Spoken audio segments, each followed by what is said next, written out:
Hi everybody, Jessie here from jessiebanks.com and welcome back to another video. So for today's video, I have something fun and exciting. I shared this on my Instagram. If you aren't following my Instagram, I have the link to it in the description box below.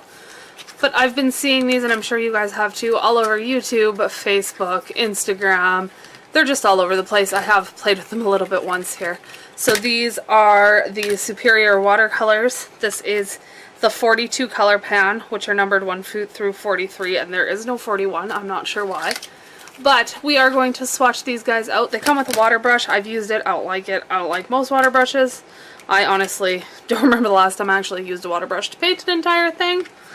I think it was my Pink Fresh Studios review. But anyway, so we're just going to go through and I'm going to swatch all of these out on Arch's 140 pound cold press watercolor paper here that I have taped down just to a board. And we'll swatch all of these colors out and do a little blending and stuff. I will voice over this part and do some talking and speed it up so it's not painfully slow. I am going to use this Princeton Neptune round number 8 brush. So this is, I really like this brush. It is a faux squirrel brush. I enjoy it thoroughly. One of these days I'll actually take the sticker off of it. Probably now. I'm bad for that. I leave them on forever and then they make a mess when I take them off. But anyway. So we're going to swatch all of these colors out and then I'll number them, and then we're going to do some flow tests and some blending and some stuff like that, and we'll see if they will make it into my crafting stuff, or if I'm going to haul them around for whatever, or if I'm going to give them to Caleb, or what we're going to do with them. So yeah, let's get into the swatching. Okay guys, my sickly self is here with you. We're going to start swatching out all of these colors, and I did find that they re-wet super easy when I touched my wet paintbrush into the pigments. They tend to blend out really nice. You can see that I'm cleaning off my brush just so I have some water just to kind of dilute it slightly as we go down through the colors. I'm very impressed. I'll reiterate this at the end in the live portion, but I'm quite impressed with the way these re-wet, quite impressed with the transparency of them.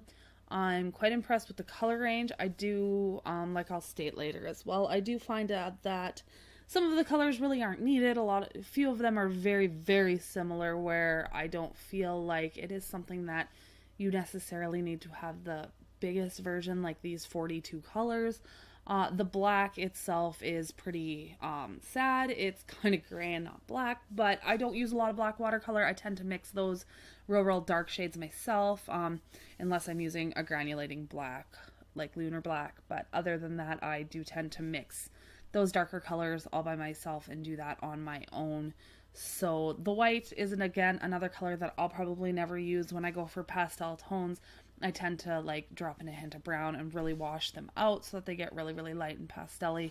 That's the way I like to go. I find that the white just kind of makes them a little lackluster and their vibrancy goes away, and it just makes them more opaque and seems a little chalky in most watercolors, be it high end or low end. I just don't appreciate or use white paint a whole ton. I'll use white gouache sometimes just for adding highlights, but I don't mix colors in with the white paint per se. So that is all of the 42 colors here swatched out, and now we're going to go into some of the other tests I did here. So I hate when I say that. Ugh. Anyway, sorry, random thought. I am going to do just a couple blocks of color here and let them dry, and that will give us a little bit of a test for how well they lift off the paper, if I can get it fairly close back to white.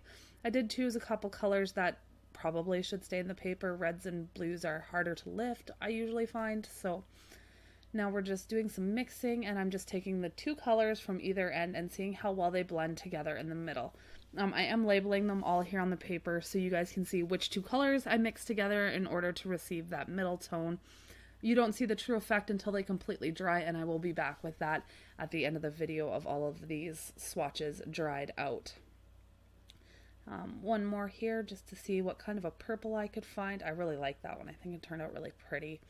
Now we're going to do some lifting and seeing how well they lift up. I'm not using any sort of fancy scrubber brush. I'm just using my watercolor brush and laying the water down.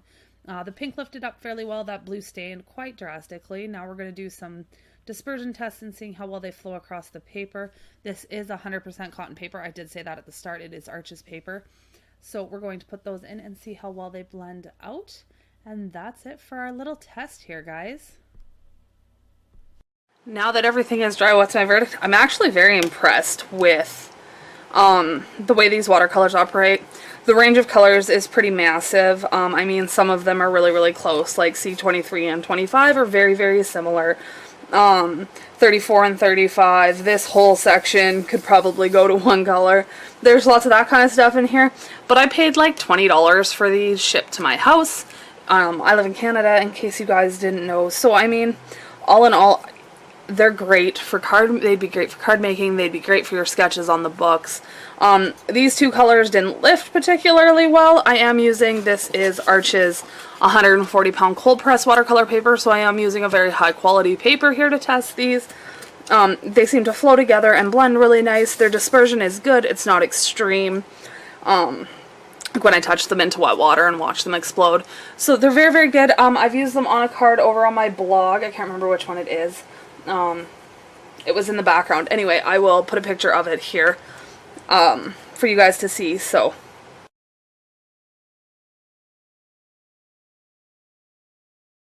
yeah, I think that's about it.